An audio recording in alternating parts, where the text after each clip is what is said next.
नमस्कार, मैं हूं मुस्तफ़ा हुसैन और आप देख रहे हैं voice of MP. Madhya Pradesh में चौथे और अंतिम चरण के मतदान को लेकर चुनाव प्रचार अभियान अपने पूरे उफान पर है और इसी तूफ़ानी चुनाव प्रचार के कवरेज के दौरान वॉइस ऑफ एमपी की टीम पहुंची है नीमच ज़िले के गांव भौरासा में। भौरासा गांव की एक ख़ास बात है वो ये कि ये गांव बीजेपी के वरिष्ठ नेता स्वर्गीय खुमान सिंह शिवाजी की जन्मस्थली है और इसी गांव में आज बीजेपी से तीसरी बार चुनाव लड़ रहे सांसद सुधीर गुप्ता साहब का दौरा है और वे इस समय हमारे साथ मौजूद है।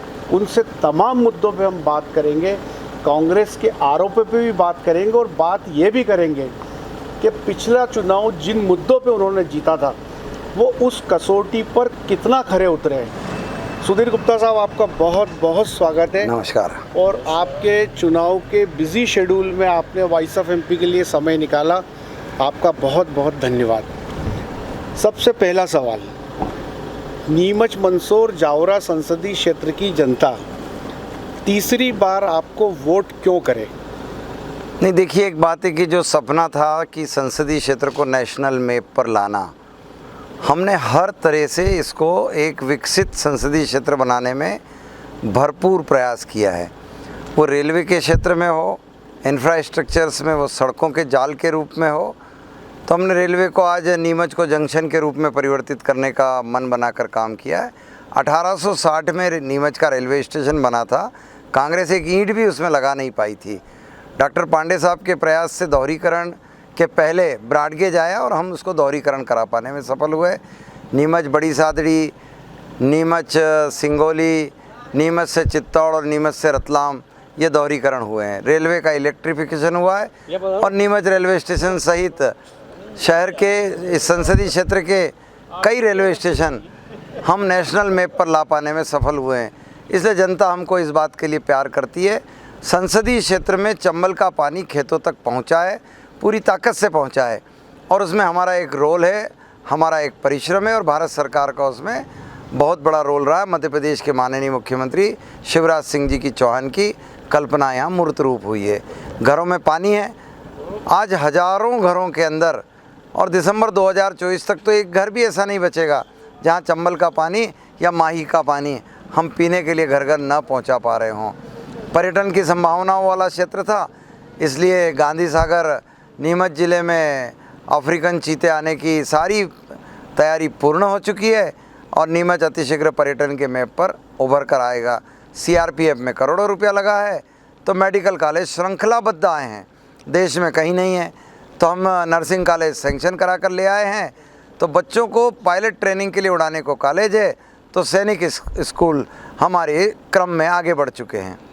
गुप्ता साहब, आपने भी जो बात की रेलवे के दोहरीकरण को लेकर, स्टेप बाय स्टेप सारे मुद्दों पे आऊँगा मैं, लेकिन कांग्रेस ये आरोप लगाती है कि ये जो दोहरीकरण की बात इस समय सांसद सुधीर गुप्ता जी कर रहे हैं, ये यूपीए की सरकार में मीनाक्षी नटराजन ने स्वीकृति कराई थी, चाहे वो नीमच बड़ी सादड़ी रेलवे लाइन हो या नीमच सिंगोली रावत भाटा वाला रेलवे मार्ग हो। क्या कहेंगे आप? मुझे बहुत अच्छा लगा। प्रयास करने पर जवाहरलाल नेहरू ने 1947 में ये सब बातें कह दी थी कि मैं रेल का ऐसा कर दूंगा, मैं अंडर ब्रिज ओवर ब्रिज बना दूंगा, मैं बिजली से चला दूंगा। तो वो कहानी तो इन कांग्रेसियों के पास है। इनकी पोल छुपाने के लिए ये क्या है कि इनके 5 साल के टेन्योर में मीनाक्षी कुछ कर नहीं पाई और कांग्रेस के जो एमएलए 5 साल के थे वो कुछ कर नहीं पाए, तो अपनी झेप मिटाने के लिए किससे ले आते हैं और पता नहीं है कहाँ कहाँ के कागज़ लिखे पड़े। अरे असल कागज़ हमारे पास है, 1860 में रेलवे स्टेशन बना था। यस और नो, सीधी बात है। तुमने एक ईंट लगा नहीं पाए, तुम्हें शर्म आ रही है, इसलिए तुम आरोप लगाते हो और पता नहीं कौन कौन से कागज़ तुमने लिखे हैं। वो ये भी कहते हैं गुप्ता साहब के थावरचंद जी गहलोत नीमच आए थे और जब यहाँ पे कार्यक्रम हुआ था तब ये कहा गया था कि नीमच जंक्शन बनेगा, लेकिन 2024 से नीमच जंक्शन नहीं बना। भाई साहब, नीमच बड़ी सादड़ी रेल, नीमच सिंगोली कोटा रेल, अब अगर 4 रूट जुड़ेंगे तो अपने आप ही जंक्शन का स्वरूप है वो। इसको क्या अलग से समझाना है इनको? 4 रूट अगर कहीं मिलते हैं तो वो क्या होगा, वो जंक्शन ही तो होगा ना। गुप्ता साहब, एक और ख़ास बात है कि मैंने आपका घोषणा पत्र भी देखा, उसमें इंडस्ट्री को लेके भी आपने काफ़ी बात कही है, चाहे झांझरवाड़ा इंडस्ट्रियल एरिया हो, सीमेंट गोल्डन क्रिसेंट जो सीमेंट का जो प्लांट आ रहा है उसकी बात भी कही है। लेकिन कांग्रेस एक मुद्दा आपके सामने बार बार उठाती है, इस चुनाव में भी वो बात कर रहे हैं कि गुप्ता साहब CCI सीमेंट फैक्ट्री को क्यों चालू नहीं कर। मुझे बहुत अच्छा लगा कि बंद कांग्रेस के दौर में हुआ और पूरे 10 साल दिल्ली में इनका सरकार था। ये क्या ताशपत्ती खेल रहे थे? हमने तो उसको डिसइन्वेस्टमेंट में डलवा दिया, हमने तो उसकी प्रक्रिया को आगे बढ़ा दिया और अंततः हम सफल हुए कि एक नया सीमेंट कारखाना ले आए और उस CCI को भी हम प्रक्रियाबद्ध। पर तुम इतने दिन ताश खेलने में क्यों मशगूल थे? 10 साल तुम्हारे पास चांस था, तुम्हारे पास सत्ता की चाबी थी, मीनाक्षी नटराजन के गांधी परिवार से रिलेशंस थे, तब कहाँ थे भाई? गुप्ता साहब, ट्रॉमा सेंटर की बात भी आप अक्सर करते रहे हैं, लेकिन एक बात यह है कि वो ट्रॉमा सेंटर की यदि बात की जाए तो वो एक महज OPD की तरह काम कर रहा है। और एक जो बार बार एक सवाल उठता रहा है कि जो ब्लड सेपरेटर यूनिट है वो भी नीमच में चालू नहीं हो पाया, जबकि हेल्थ को लेके आपने अपने घोषणा पत्र में काफ़ी बातें कही है जो पिछले 10 साल में आपने की है। तो क्या आपको लगता है ये भी ज़रूरी मुद्दे हैं? देखिए, एक बात है, आपने बिल्कुल सही कहा है, ट्रामा सेंटर हम बना पाने में सफल हुए हैं, उसके चलाने की संभावनाएं, उस पर काम तो हो ही रहा है, मगर डॉक्टरों के अवेलेबिलिटी का प्रश्न पूरे भारत में था और इसीलिए हमने प्रायोरिटी दिया कि पहले डॉक्टरों का होना ज़रूरी है। और ये हमें सफलता मिली है कि 300 करोड़ के लगभग का मेडिकल कॉलेज नीमच को मिला है और उसकी शर्त है कि वह मेडिकल कॉलेज ट्रामा सेंटर और अपने अस्पताल से जॉइंट रहेगा। तो आज हमारे डॉक्टर की फैसिलिटीज़ हमें स्टूडेंट के रूप में ही सही बहुत बड़ी संख्या में यहाँ उपलब्ध रहेंगे, तो हम अपने मिशन पर तो सक्सेस ही हैं। एक सवाल ये भी उठा रही है कांग्रेस कि जिस मेडिकल कॉलेज को लाने का ढिंढोरा गुप्ता साहब पीट रहे हैं कि इस संसदीय क्षेत्र में 3 कॉलेज आए, तो उनका ये कहना है कि कॉलेज तो 2 आए और दूसरा नीमच में जो मेडिकल कॉलेज आया वो अभी तक शुरू नहीं हुआ, जबकि चित्तौड़ में दूसरी बैच इस समय एडमिशन लेने वाली है। देखिए, पहली बात तो बहुत स्पष्ट है कि कांग्रेस क्या कहे, उन्होंने 10 कॉलेज मांगे थे कमलनाथ जी ने, उनका खुद का स्वास्थ्य मंत्री का कॉलेज तो ला नहीं पाए। हम तीनों के तीनों, एक कॉलेज हम पहले लेकर आए जो हमारे संसदीय क्षेत्र का जिला मुख्यालय है रतलाम, जावरा क्षेत्र उससे अटैच है, इनको कांग्रेस के लोगों को पता नहीं है। अभी तो ये भौगोलिक चीज़ें ही नहीं समझ पा रहे हैं, उसके बाद ये कह रहे हैं। और दोनों कॉलेज हमारे रेडी हैं और इस सत्र में चालू हो जाएंगे। गुप्ता साहब, एक और बात है कि आप अपनी विद्वता के लिए, आपने वाक पटुता के लिए आप देश की संसद में पहचाने जाते हैं, आपको संसद रत्न का सम्मान भी मिला है और मध्य प्रदेश के आप वो सांसद हैं जिन्होंने लोकसभा में सर्वाधिक प्रश्न उठाए।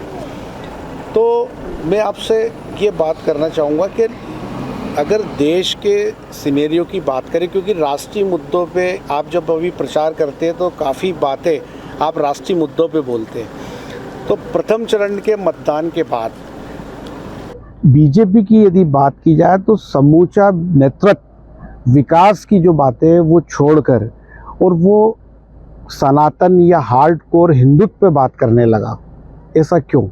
नहीं, ऐसा नहीं है, वो पूरा भाषण या पूरी बात नहीं सुनी जाती है।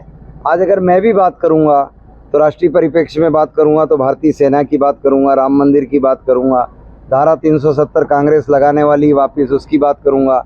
कांग्रेस को प्रचार के कार्यकर्ता नहीं मिल रहे हैं, इसलिए पाकिस्तान के मंत्री कांग्रेस का प्रचार पाकिस्तान में बैठकर कर रहे हैं, ये भी बात मैं करूँगा। सलमान खुर्शीद की बेटी जो विदेश मंत्री रहे हैं कांग्रेस के, वो बार बार कह रही है कि लव जिहाद जैसा वोट जिहाद और मुस्लिमों को इस बात के लिए प्रेरित कर रही, तो हम वो भी बात करेंगे। हम ये भी बात करेंगे कि सैम पित्रोदा जैसा सलाहकार जिसके बिना कांग्रेस सरकारें नहीं चलाती है, वो विरासत कर लगा रहे हैं, यानी भारत के आम नागरिक के परिवार के मुखिया की मृत्यु के बाद उनकी संपत्तियों को, और कांग्रेस 55% खींचने के मूड में है और रोहिंग्या मुस्लिमों को देने के मूड में है, क्योंकि मनमोहन सिंह कहते हैं कि मुसलमानों का पहला हक, तो वो तो बात हम करेंगे ना। लेकिन हम ये बात भी तो कर रहे हैं कि लोगों को घर घर राशन पहुंचाने का दम अगर किसी पार्टी ने बताया तो वो बीजेपी ने है। गाँव के किसानों से लेकर मजदूरों तक की, गरीब इंसानों की बेसिक नीड हमने पूरी की है। हमने उनको हेल्थ सेक्टर से लेकर और इंफ्रास्ट्रक्चर तक सारी फैसिलिटी प्रोवाइड की है। गुप्ता साहब, एक और बात है कि बीजेपी खुद को अफीम किसानों की सबसे बड़ी पैरोकार पार्टी बताती है, और मैंने खुद ने देखा है अपने जर्नलिज्म के दौरान कि एक ज़माना जब स्वर्गीय शिवाजी और स्वर्गीय पांडे साहब अफीम किसानों के लिए आंदोलन किया करते थे सड़कों पर। आप भी कहते, आपने भी अपने घोषणा पत्र में उपलब्धि गिनाई है, तो क्या वजह है, आप कैसे कह रहे हैं कि आपने अफीम किसानों के हित में बड़ा निर्णय करवाया है? देखिए, एक बात है, मीनाक्षी नटराजन मैडम झूठ बोलकर वोट ले गई। उनने कहा कि हम हर किसान को पट्टा दिलवा देंगे, वो पता नहीं उनका, इस चुनाव में भी पता नहीं उनका, क्योंकि आकर कहती वो एक बात। दिग्विजय सिंह ने सार्वजनिक घोषणा की कि अफीम की फसल मध्य प्रदेश से हमेशा हमेशा के लिए समाप्त कर देंगे। उनके रहते चिदम्बरम ने हमेशा दम लगाया और अफीम किसानों को मारते रहे। मैं जब आया तब 13,500 अफीम पट्टे बच गए थे, आज 1,15,000 हैं, और मैं दम से कहता हूं कि 1,50,000 कर देंगे हम इसको। गुप्ता साहब जी, तो हमारी समझ तो ये है कि अगर कांग्रेस आज भी दम भरती है तो दिग्विजय सिंह से, राहुल गांधी से, दोनों से पहले लिखवा के ले ले कि अफीम पॉलिसी पर वो क्या क्या काम करेंगे। फालतू यहाँ बोलोगे मीनाक्षी का चला नहीं। गिरिजा व्यास और मीनाक्षी को चिदम्बरम जी ने चेंबर से बाहर कर दिया था, बात ही नहीं किया उनसे, और उन्होंने झूठा वादा करके किसानों से वोट ले लिया। अफीम किसानों के हित में और आप क्या सोचते हैं? देखिए, मैं एक बात साफ मानता हूँ कि इस फसल को बड़ी स्वतंत्रता से करने का अधिकार हमने दिलवाया है, और इसीलिए सीपीएस पद्धति में तो 5 साल का लाइसेंस ही जारी हो गया है। उन्हें बार बार विभाग में जाना ही नहीं होगा। अभी जिनकी फसल है, जिन्होंने चीरा नहीं लगाया है, हरे डोड़े रहते, तब तक विभाग की निरीक्षण रहती है। अगर डोड़ा सूख गया तो वो 8 इंच की गति से काट लेगा उसको, उसे जमा कराना है। तो मैं सोचता हूँ कि धीरे धीरे हम सरकार की इसमें इन्वॉल्वमेंट को जितना कम कर सकेंगे उतना कम करके बार बार यही प्रयास हम करते रहें। पहले वो 10 आरी का बोते थे, अभी अगर गलती से 10.5 आरी का हो गया तो सज़ा नहीं होती है, उसको जोड़ लिया जाता है। ये हमने सारा करके दिया है। नहीं, आप बिल्कुल ठीक कह रहे हैं, और ये बात हमने देखी भी है कि आपने जो इन्वॉल्वमेंट है विभाग का, सरकार का, उसको कम कराया है, और अब अधिकांश चीज़ें ऑनलाइन हो गई है।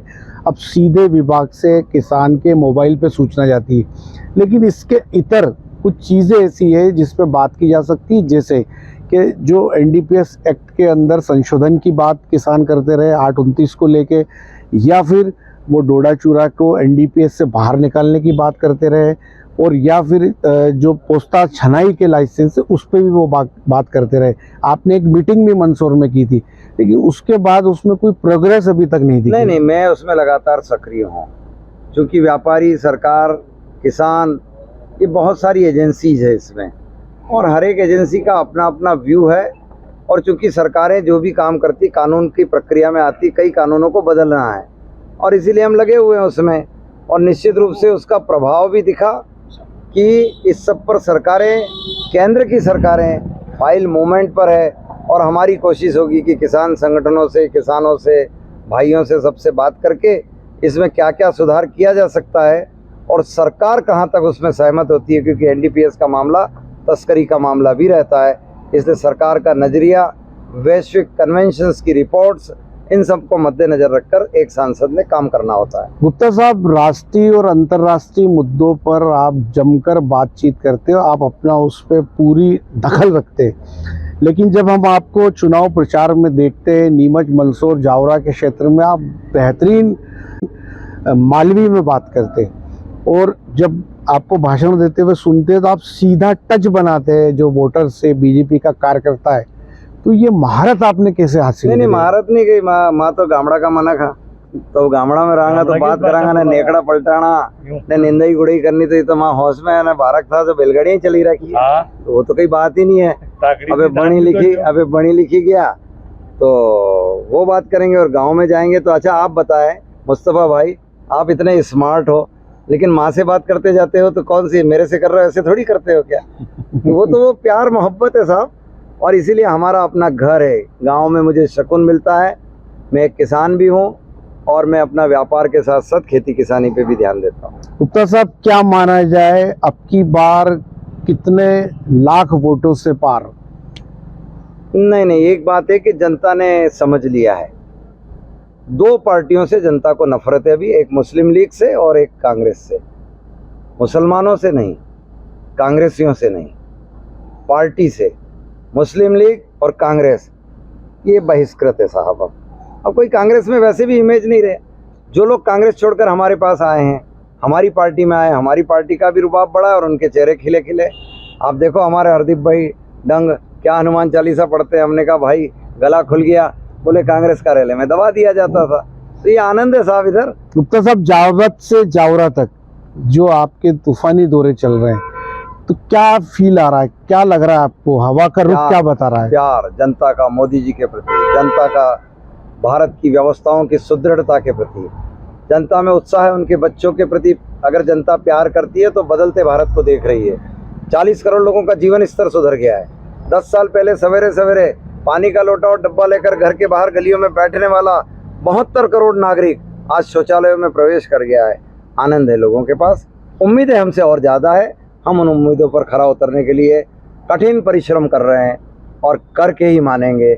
हमारा भी यही ध्येय है। एक आखिरी और ख़ास सवाल, जो उम्मीद की बात आपने कही, यदि आप चुनाव जीतते हैं तो क्या प्रायोरिटी होगी आपकी इस संसदीय क्षेत्र को प्रायोरिटी लेकर? गरीब कल्याण, मेरी प्रायोरिटी युवाओं को मुख्य धारा से जोड़ना, मेरी प्रायोरिटी महिलाओं के रोजगार के प्रति सेल्फ हेल्प ग्रुप के माध्यम से बहुत प्रगति करना, और मेरी प्रायोरिटी किसानों का कल्याण। मैं हर उन मुद्दों पर हमेशा खरा उतरूंगा।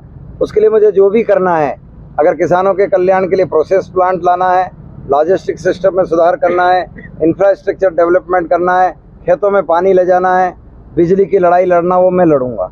और मैं चाहूँगा कि जो उम्मीदें हैं उनको पंख लगें। धन्यवाद गुप्ता जी, आपने अपने कीमती वक्त में से वॉइस ऑफ एमपी को समय निकाला, और आगे भी हम इस चुनावी समर में आपसे मुलाकात होती रहेगी। तो ये था अब तक का अपडेट। ऐसे ही हर अपडेट के लिए बने रहे हमारे साथ। जय हिंद, जय भारत।